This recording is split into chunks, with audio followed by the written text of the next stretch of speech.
আজকের গল্প দেবিকা মিত্রের লেখা সৎ মাও মা হতে পারে।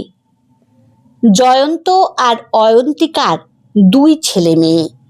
বড়টি 12 বছরের মেয়ে স্বস্তিকা আর ছোটটি 1 বছরের ছেলে সর্বেন্দু। আর আছেন বয়স্কা মা কমলা দেবী। ওদের নিয়ে বেশ সুখেই কাটছিল এই ছোট্ট সংসারটা।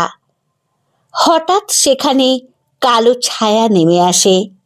দুদিনের অজানা জ্বরে অয়ন্তিকা সব্বাইকে কাঁদিয়ে না ফেরা দেশে চলে যায়। জয়ন্তবাবু খুব ভেঙে পড়েন। অফিস সামলে দুটো বাচ্চাকে নিয়ে নাকানি চোবানি খাওয়ার মতো অবস্থা। ওর মায়ের বয়স হয়েছে, এতটুকু ছেলেকে সামলাতে পারেন না। তাই জয়ন্তবাবু একজন কাজের লোক রাখেন।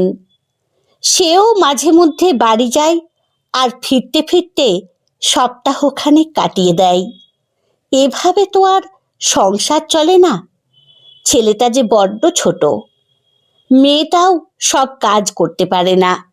খুব সমস্যায় পড়েন জয়ন্তবাবু। বছরখানেক এমনভাবে চলার পর কমলা দেবী ছেলেকে বলেন, বাবু, তোর আবার বিয়ে করা উচিত। দেখ, আমার বয়স হয়েছে, আজ ভালো থাকলে কাল ভালো না থাকতেও পারি। কাজের লোকের কাছে বাচ্চা মানুষ হয় না, আর তুই ঘরে বাইরে কি করে সামলাবি? জয়ন্তবাবু কিছুতেই রাজি হয় না। একদিন কমলা দেবী সত্যি সত্যি অসুস্থ হয়ে পড়েন। তখন জয়ন্তবাবু পড়েন মহা বিপদে। কাকে কিভাবে সামলাবেন ঠিক করতে পারেন না। ঠিক এই সময়েই কাজের মাসি গেছে নিজের বাড়ি কি একটা যেন দরকারে। অনেক চিন্তা ভাবনা করেই জয়ন্তবাবু দ্বিতীয়বার বিয়ে করতে রাজি হন। কমলা দেবী একটু সুস্থ হয়ে ছেলের জন্য পাত্রী খোঁজেন। যথা সময়ে রেজিস্ট্রি করেই চাঁপাডাঙ্গার অনাথ কঙ্কাবতীর সাথে জয়ন্তবাবুর বিয়ে হয়ে যায়। নতুন বউ হয়ে বাড়িতে আসার পর ছোট্ট সর্বেন্দু ওরফে সোনা ওর কোলে ঝাঁপিয়ে পড়ে দীর্ঘশ্বাস ফেলে। কঙ্কাবতী ওকে বুকে জড়িয়ে ধরে আদর করে কপালে চুম্বন এঁকে দেয়। সোনা যেন নিজের মাকে পেয়েছে। একদম কোল থেকে নামতে চায় না। মা ছেলেতে বেশ ভাব হয়ে গেছে। অশান্তি যত স্বস্তিকা ওরফে সোনাইকে নিয়ে। ও কিছুতেই মাকে মেনে নিতে পারছে না।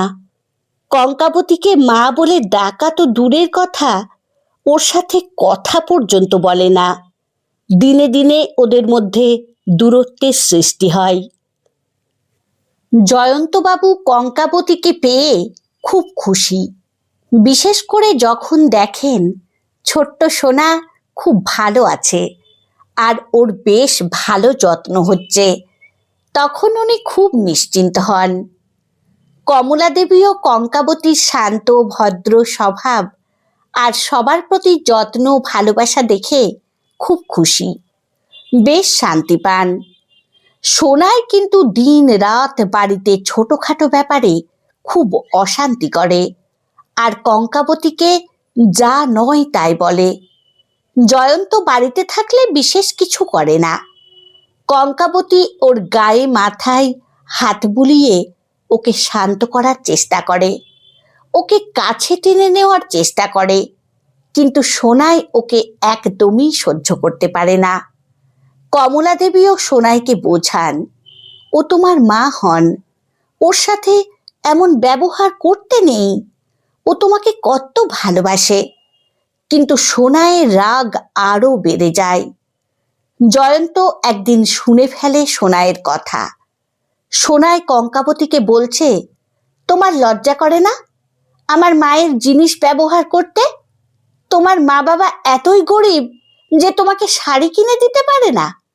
আরো অনেক অপমানজনক কথা বলে কঙ্কাবতীকে। কঙ্কাবতী কিন্তু একটা কথারও উত্তর দেয় না। ও তখন ছেলেটাকে খাওয়াচ্ছিল। জয়ন্ত বাজারে গিয়েছিলেন। বাড়িতে ঢোকার সময় সোনাইয়ের কথা শুনে ফেলেন।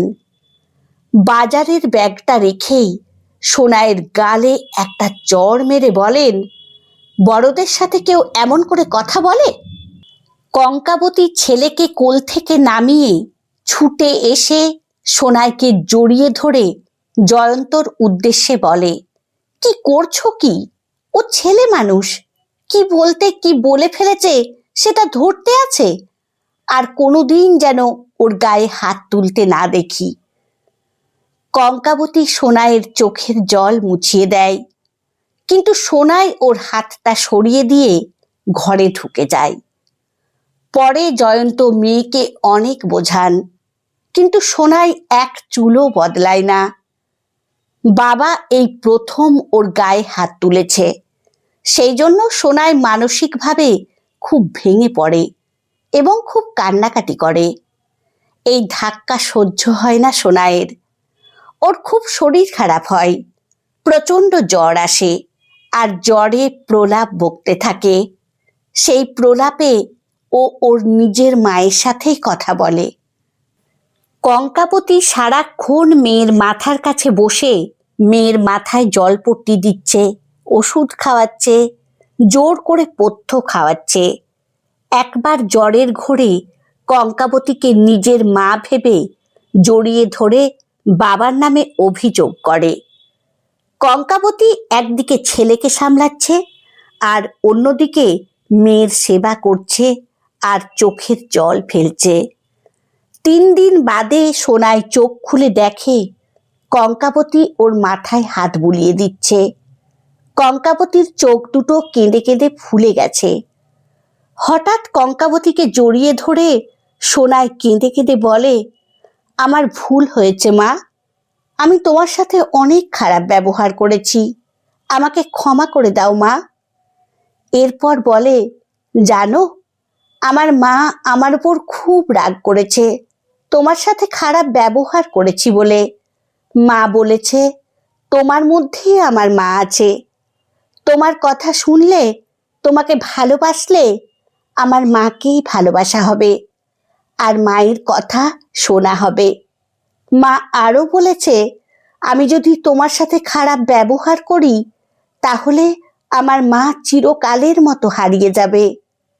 এতগুলো কথা বলে কঙ্কাবতীকে জড়িয়ে ধরে সোনাই হাউমাউ করে কেঁদে ওঠে।